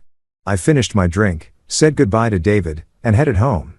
Tomorrow, there would be more meetings, more interviews, more decisions about acquisition offers and company direction. Tomorrow, the story would continue to unfold, would continue to reshape itself into something I couldn't quite see yet. But tonight, standing in my apartment with the city lights spread out below me like a map of possibility, I felt something close to peace. The kind that comes not from having all the answers, but from finally asking the right questions. Who was I without the weight of someone else's diminishment? What could I build when I stopped hiding? Where would I go when I stopped asking permission to take up space? The questions hung in the air like promises waiting to be kept. And for the first time in longer than I could remember, I was ready to find out. The Forbes article went live on a Tuesday morning, and by noon, my phone had become unusable. I watched it happen in real time. The article appeared online first, a long-form piece with the headline, "The Invisible CEO, How James Castellan Built a $43 million Company While Everyone Was Looking the Other Way." Marcus's photographs accompanied it. Me at my desk, the team working in the open office space. A particularly striking shot of the city skyline taken from my apartment window at golden hour. Claire had done her job well. The piece was thorough, balanced, unflinching. She'd included everything. The relationship, the party, the revelation, but she'd framed it not as petty revenge, but as a case study in the cost of hiding yourself. The price you pay when you let someone else write the story of who you are. The comments section exploded immediately. Half the readers thought I was a hero. Half thought I wasn't, and everyone had an opinion about what it meant. By 10 a.m., we'd gotten 16 interview requests from major publications. By 11, 3 podcasts wanted me as a guest. By noon, my LinkedIn had 10,000 new connection requests, and Datacore's website had crashed from traffic. David walked into my office, his face split by a grin so wide it looked painful. "We just got a call from TechCrunch. Want to do a video interview and Bloomberg is asking if you'll come on their morning show next week." "James, do you understand what's happening? We're not just getting attention. We're getting the kind of attention that makes companies." I looked at my phone at the endless stream of notifications at the world suddenly paying attention to something I'd built in the shadows. If you've ever experienced that particular vertigo going from invisible to everywhere all at once, you know it's not purely exhilarating. It's also terrifying because once the world sees you, it never stops looking. "How do you want to handle this?" David asked. "Because we need a strategy. We can't just wing it. Get us a publicist, someone who knows how to manage this kind of attention. And set up those acquisition meetings for next week. If we're going to be visible, might as well be visible with leverage. Already on it. First meeting is Friday. Summit Capital wants to come here, tour the operation, talk numbers. They're bringing their full team. 3 days. I had 3 days to prepare for a conversation that could change everything. That could take this company I'd built with my own hands and transform it into something bigger than I'd ever imagined. My phone rang, a number I didn't recognize, but with a local area code. I almost ignored it, but something made me answer. "James Castellan." "Mr. Castellan, this is Dr. Sarah Chen from the business school at Stanford. I'm calling because we'd love to have you speak to our entrepreneurship class about building companies and managing public perception." The Forbes piece was extraordinary, and I think our students could learn a lot from your experience. Stanford, one of the top business schools in the world, asking me to teach their students. A month ago, I'd been the forgettable boyfriend at dinner parties. Now I was someone Stanford wanted in front of future CEOs. I'd be honored, I said. Have your assistant send me the details. When I hung up, I sat there for a moment trying to process it. The speed of transformation, the way the world had suddenly decided I was worth paying attention to. Not because I changed, but because they could finally see what had been there all along. That evening, I went for a run. Needed to move, to think, to let my body process what my mind was still struggling with. The fog had cleared, leaving the city sharp and bright under a sky going purple with dusk. I ran along the waterfront, past tourists and couples and people living their ordinary lives, and felt the rhythm of my feet against pavement settle something inside me. On my way back, cutting through the park near my apartment, I saw her. She was sitting on a bench near the fountain, alone, staring at nothing. She looked smaller than I remembered, like the confidence that used to radiate from her had been dialed down to something uncertain. She was wearing workout clothes, but she wasn't exercising, just sitting, waiting, maybe, or hiding. I could have kept running. Could have pretended I didn't see her. Let the moment pass without acknowledgement. But I'd spent 4 years avoiding difficult conversations with her, smoothing over rough edges, pretending everything was fine when it wasn't. I was done with that. I slowed to a walk, approached the bench. She looked up as I got closer, and I watched recognition and about 12 other emotions flash across her face in quick succession. Surprise, fear, hope, resignation. "Hi," she said. Her voice was small. "Hi. Can I?" She gestured to the bench. "Can you sit for a minute?" I should have said no. Should have kept walking. Kept the boundary I'd established. Protected the peace I'd been building. But I sat. Not because I owed her anything, but because I owed myself closure that felt chosen rather than accidental. I read the Forbes article. She said, "It's everywhere. You're everywhere." Yeah. I didn't know it was that big. The company, what you'd built. The article made it sound like you were running a real empire while I thought you were just coasting. I didn't say anything. Let the silence do its work. "I lost my job," she continued. "Yesterday, they said it was about performance and collaboration issues, but we both know it was because of everything that came out, everything I'd been doing. I'm sorry that happened. Are you?" She looked at me directly for the first time because it feels like you set all of this in motion, like you knew exactly what would happen when you revealed everything at the party, like you calculated every domino. I thought about that, about whether I'd known or should have known that the truth would cascade the way it had, that pulling back the curtain on one lie would reveal all the others. "I didn't calculate anything," I said. "I just stopped participating in the fiction. Everything else, your reputation at work, the way your friends see you now, the job you lost, those are consequences of choices you made. I didn't take credit for other people's work. I didn't diminish my colleagues to make myself look good. I didn't tell lies to everyone in my life about who was really pulling weight in our relationship. You did those things. I just stopped covering for them." Her eyes filled with tears, but she didn't let them fall. I know. I did all of that. And I've been trying to figure out why. Why I needed to make you smaller. Why I couldn't just see you. And did you figure it out?" She was quiet for a long time, watching the fountain, the water catching the last light of day. "I think I was scared that you were actually extraordinary. And if I acknowledged that, I'd have to acknowledge that I wasn't. That maybe I was the one who wasn't impressive enough.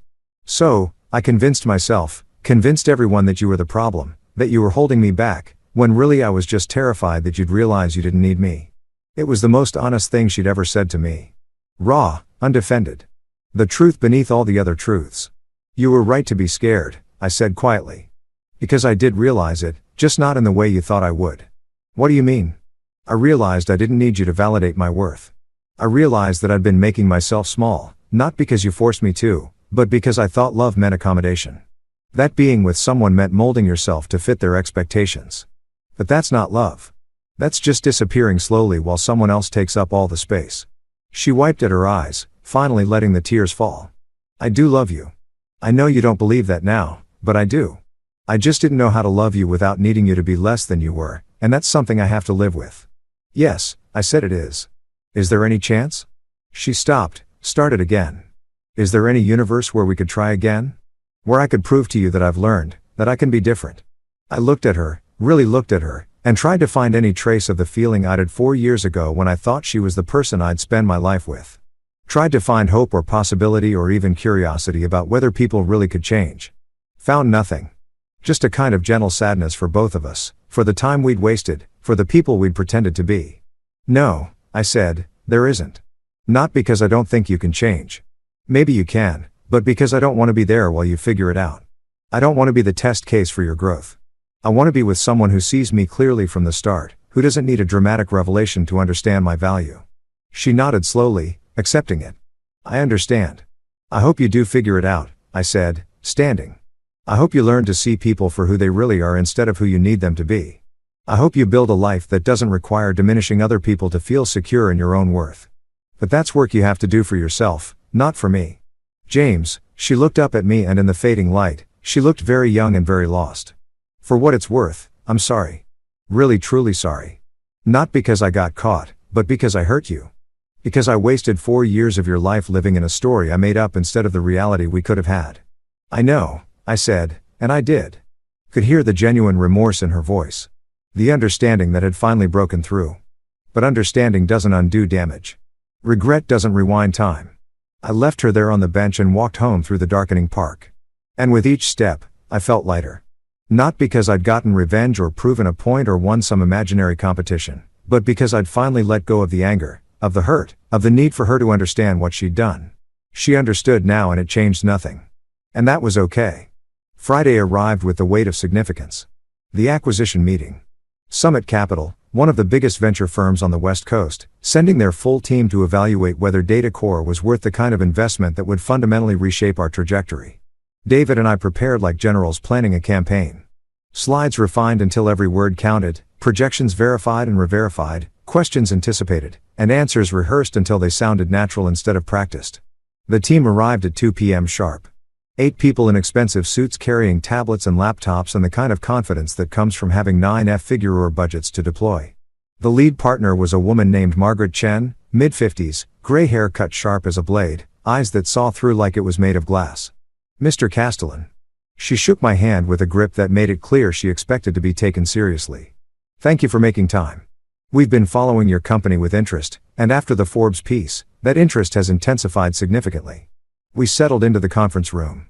Margaret's team spread out, pulling up data on their devices, preparing to dissect every claim we made. David and I stood at the front, the screen behind us showing our opening slide, the DataCore logo, and nothing else. Simple, confident. Before we start, Margaret said, I want to address the elephant in the room. You've had a very public personal situation in the last few weeks. Some of my partners are concerned about stability, about whether you're in the right headspace to scale a company. Can you speak to that? I'd expected this, had prepared for it, but standing there facing down the question of whether my personal life disqualified me from professional success, I felt something crystallize. Yes, I said, I can. What happened in my personal life was the result of living in a narrative that wasn't true. I was hiding who I was, what I'd built, because I thought that's what maintaining a relationship required. When that narrative collapsed, it was painful, public, messy, but it was also necessary because you can't build something great while pretending to be less than you are. I advanced the slide. Now it showed our growth trajectory. Clean, undeniable. I spent 2 years building in this company in the shadows because I didn't want attention to corrupt what we were creating. I wanted the product to speak for itself before the story of the company became more important than the company itself. That period is over. We're ready to be visible, ready to scale, ready to become what we've always had the potential to be. Margaret leaned back, studying me. And you think you're ready to be the public face of a company that could be worth $500 million in 3 years? I don't think it. I know it. Because I've already done the hard part. Building something real without the benefit of attention or resources or validation. Scaling it with those things. That's just execution. Something shifted in the room. I could feel it. The way Margaret's team looked at each other, the subtle nods, the recalculation of risk and reward. Show us the rest, Margaret said. We presented for 90 minutes every metric, every projection, every piece of data that proved we weren't just a good story, but a good investment. David handled the technical details with the precision of someone who lived and breathed code. I handled the vision, the strategy, the picture of what we could become with the right resources. When we finished, Margaret stood, walked to the window, looked out at the city. You know what impressed me most about the Forbes article? She said without turning around. It wasn't the story about the party. It was the detail about how you'd been profitable from year one. How you'd bootstrapped everything, taken no outside money, maintained complete control while building something most startups need 20 million in funding just to attempt. She turned back to face us. That's rare. That level of discipline, that kind of patient capital creation, it tells me you're not just smart, you're strategic. And strategy is what separates companies that scale from companies that implode under the weight of their own growth. So, David asked, unable to help himself. What do you think? Margaret smiled. I think we're going to make you an offer, a significant one.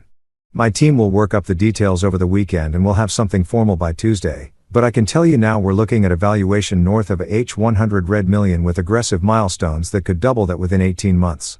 100 million. The number hung in the air like something holy. There's one condition, Margaret added. You need to be visible. Press conferences, thought leadership. The Forbes piece was a good start, but it can't be a one-off. You need to become someone people know, someone they trust with their data, their business, their future. Can you do that? I thought about the years I'd spent hiding. The careful invisibility, the fear that being seen would somehow corrupt what I was building. All of it gone now, burned away in a single night of truth-telling. Yes, I said, I can do that. Good.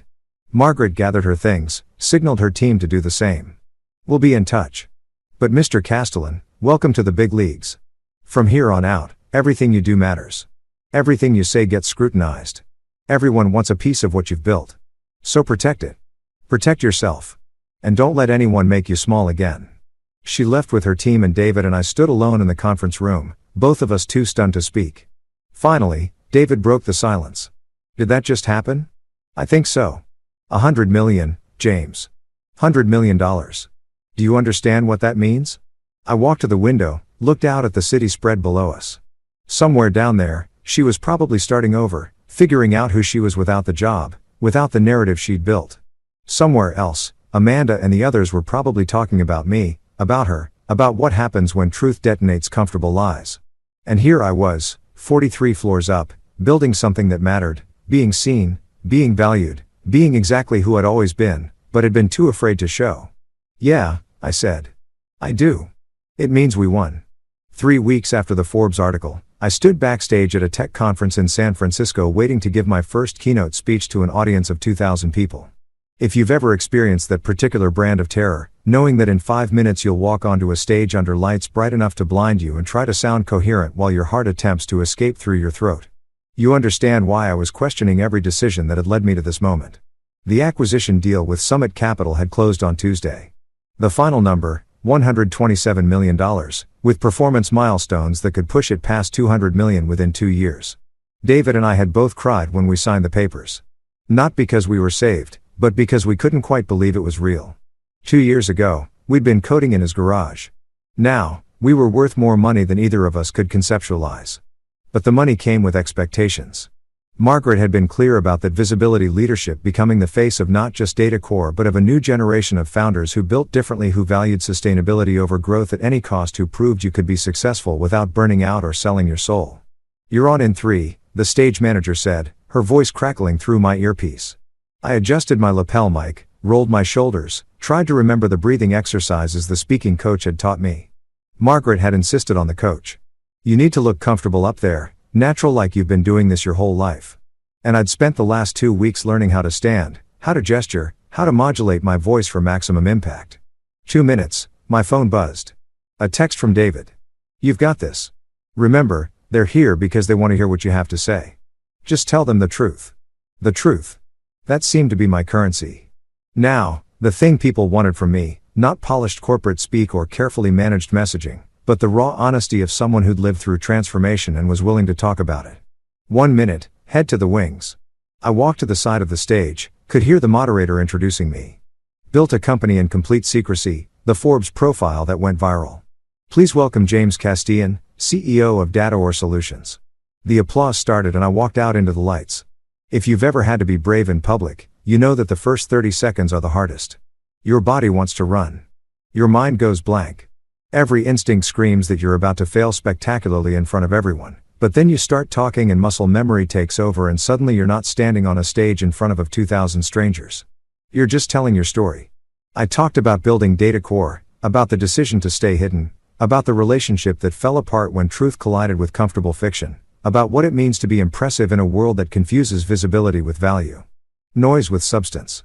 For 2 years, I said, pacing the stage the way the coach had taught me, I lived 2 lives. The one everyone could see, which was carefully constructed to look ordinary, forgettable, safe, and the one I was building in private, which was anything but safe.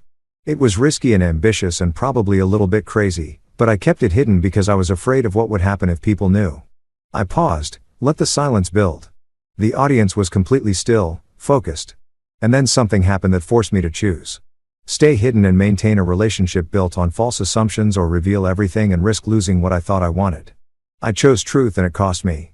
But here's what I learned. The things you lose when you choose honesty are the things that were never really yours to begin with.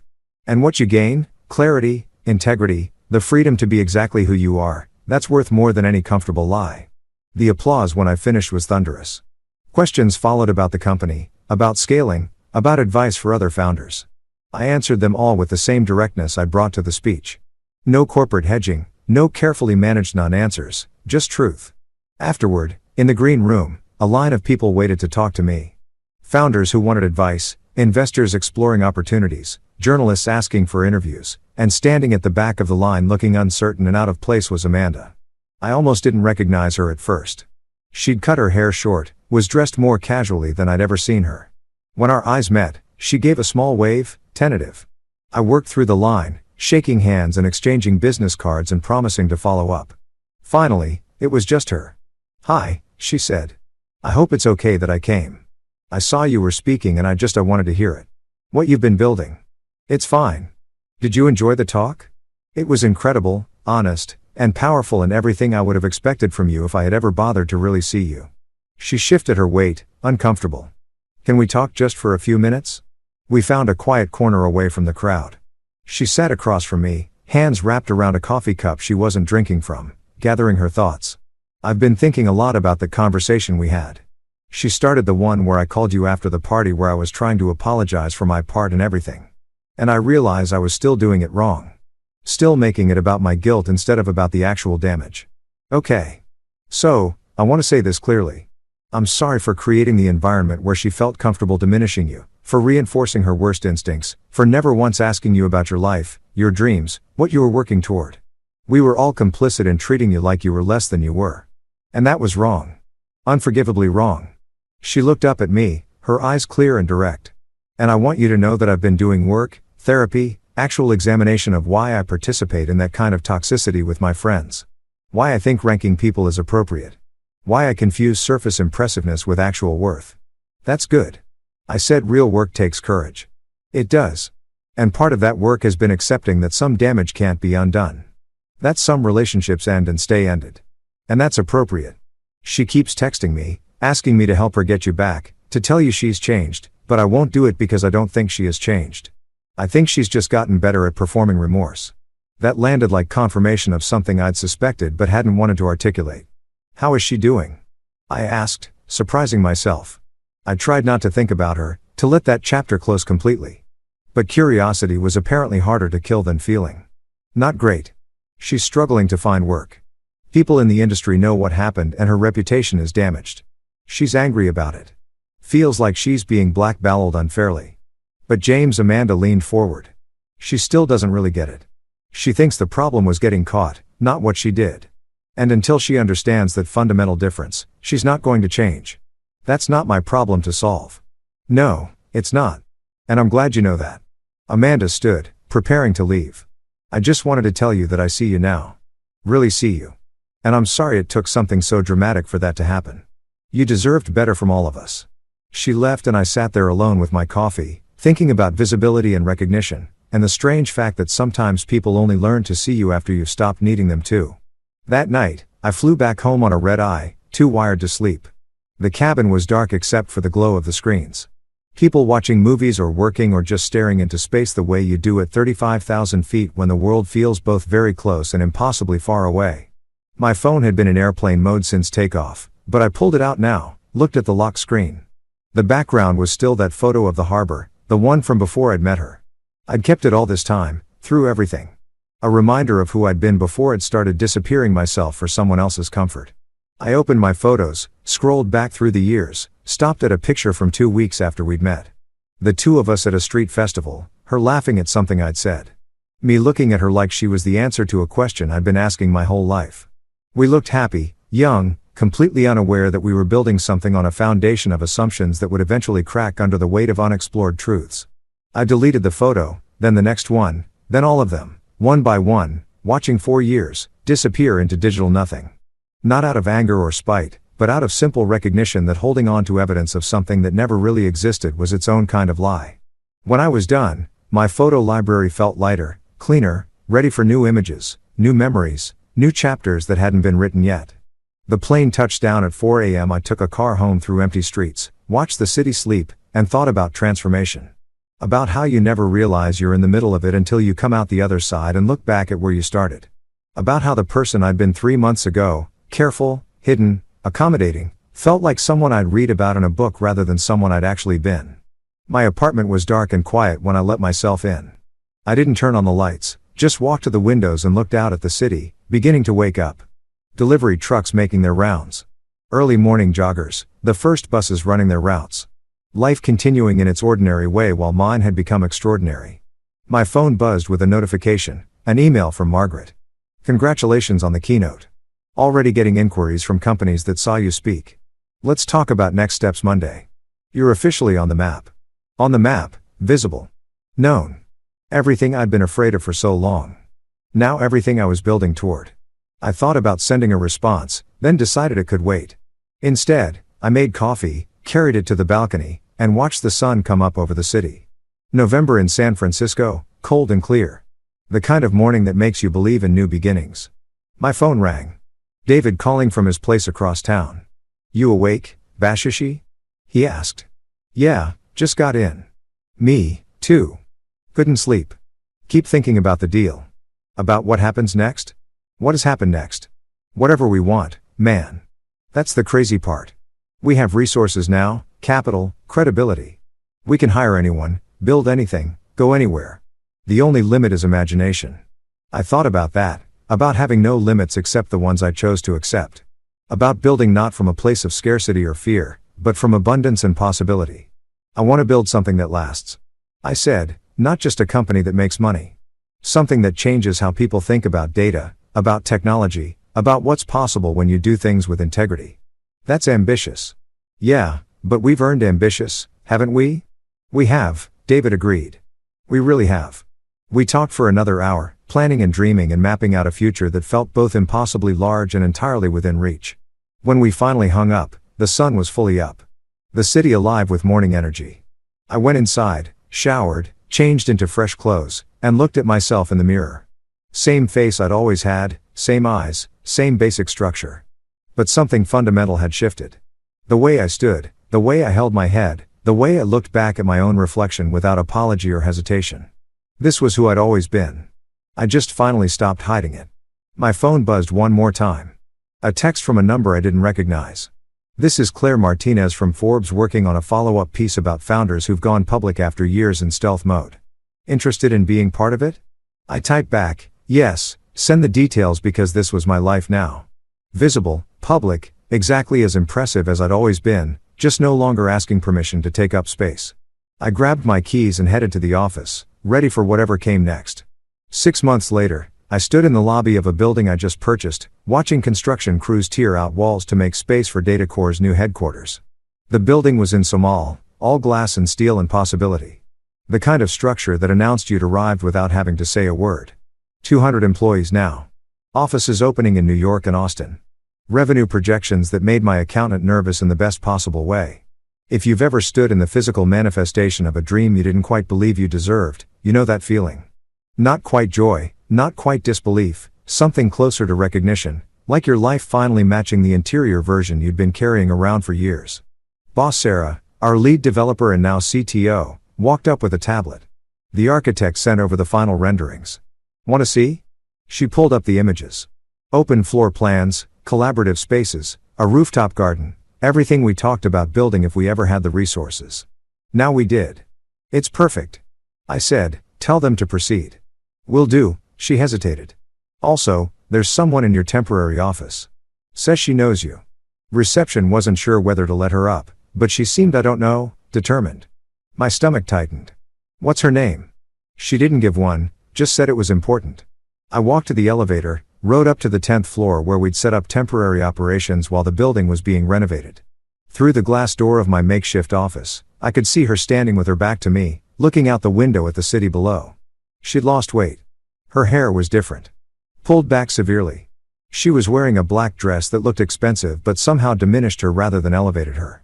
When she heard the door open, she turned. "Hi," she said. "I'm sorry to ambush you like this, but you blocked my number and you won't return emails and I needed to see you. I stayed by the door, didn't make this comfortable for either of us. How did you find me? It's not exactly a secret. Forbes, TechCrunch, Bloomberg, you're everywhere now. The company is everywhere. It's like you became exactly what I said you weren't. Except you already were, and I was just too blind to see it. If you came here for closure, I gave you that months ago. I know you did, but I didn't accept it. Not really. I kept thinking if I could just explain, if I could make you understand how sorry I am, how much I've changed, you'd give me another chance." She moved closer and I could see she'd been crying recently. Her eyes were red, her makeup imperfect. "But that's not why I'm here. Not anymore. I'm here because I need to say something and then I need to let you go. Really let you go. Okay." She took a breath, studied herself. "I've spent the last 6 months trying to understand what I did. Not just to you, but to myself. How I became someone who measures people like commodities. Who takes credit for things she didn't earn. Who tears down the person she supposedly loves to feel better about her own insecurities. And did you figure it out? Some of it? I grew up being told I had to be exceptional to matter. That being ordinary was the same as being invisible. So, I learned to make myself look exceptional by making everyone else look ordinary. And with you, it was easy because you were actively hiding how extraordinary you were. I didn't have to tear you down. You'd already done it to yourself. I just had to maintain the illusion." She wiped out her eyes. "But here's what I finally understand. Real worth doesn't require diminishing other people. Real confidence doesn't need constant validation. And real love doesn't measure. It just sees clearly and chooses anyway. That's good insight." I said, "I'm glad you're getting there." "I am. But James, I'm not getting there fast enough. Or maybe I am, but it doesn't matter because the person I'm becoming is someone I should have been before I met you, before I hurt you. And that person you're with now." She stopped, caught herself. "Sorry. The person you're going to be with someday, they're going to get the version of you that knows its worth, that doesn't hide, that takes up space without apology. And they'll never have to do the work of helping you see yourself clearly because you already do." "What are you saying?" "I'm saying I lost my chance. I had 4 years to see you, to ask questions, to build something real, and I squandered it. Worse than squandered it. I actively destroyed it by choosing comfortable lies over uncomfortable truth. And now you're here building an empire and she gestured at herself. Emotion that encompassed loss and regret and hard-won understanding. I'm starting over trying to figure out who I am when I'm not taking credit for other people's work or ranking humans like their stock portfolios." I felt something shift. Not forgiveness exactly, but recognition that she was finally doing the work, finally seeing clearly, even if that clarity came too late for us. "I hope you figure it out," I said. "I really do. I will or I won't. But either way, it's not your responsibility anymore." She picked up her purse, prepared to leave. "There's one more thing I wanted you to know, that I've been telling people the truth. About what really happened. About who paid for what, about the company you were building while I was telling everyone you were mediocre. It's the least I can do. Correcting the record. Thank you. And James, I'm genuinely happy for you. For what you've built, for who you've become. You deserve all of it." She walked to the door, paused with her hand on the handle. "You know what the worst part is? I look at what you've built and I realize I could have been part of this. Could have been your partner in building something extraordinary. But I was so busy being afraid of your potential that I never stopped to consider my own. And that's something I'll have to live with." "We both will," I said, "but living with it gets easier. Trust me." She nodded, smiled sadly, and left. I stood alone in the office for a long time after she was gone, looking out at the city, thinking about paths taken and not taken, about versions of life that could have been but weren't. Then I called David. "She just came by," I said when he answered, and she finally gets it. Really gets it. But it doesn't change anything. Good. You moving on already have been, but yeah, officially now. No more looking back. Then let's look forward. I'm at the construction site for the Austin office. You should see this place, James.